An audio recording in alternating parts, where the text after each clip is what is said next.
Министерот за надворешни работи и надворешна трговија Тимчо Муцунски потврди дека на владина седница предложил имења за шефови на дипломатски конзуларни представништва. Муцунски нагласи дека процесот на менување и пополнување новија шефовски места согласно Законот за надворешни работи тој го координира. По остварена таква координација со претседателката на државата и претседателот на владата, на последната седница на влада можам да потврдам, точно е предложив како министер за надворешни работи и надворешна трговија повеќе имења за пополнување на повеќе места на шефови на дипломатски конзуларни представништва.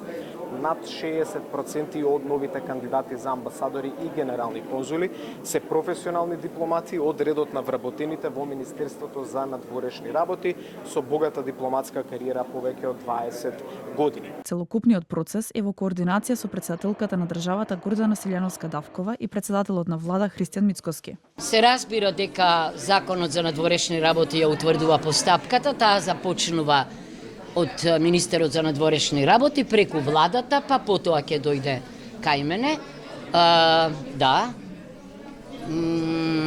Јас сметам дека е најдобро во пополнувањето на испразнетите амбасадорски места да започнеме и акцентот да го ставиме на лицата од кариера и пресметувам проценти во моментов во 67% биле луѓе од кариера.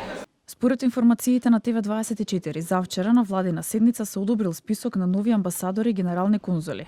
Мухарам Јусуфи, предложен за амбасадор во Шведска, кој доаѓа од ресорното министерство.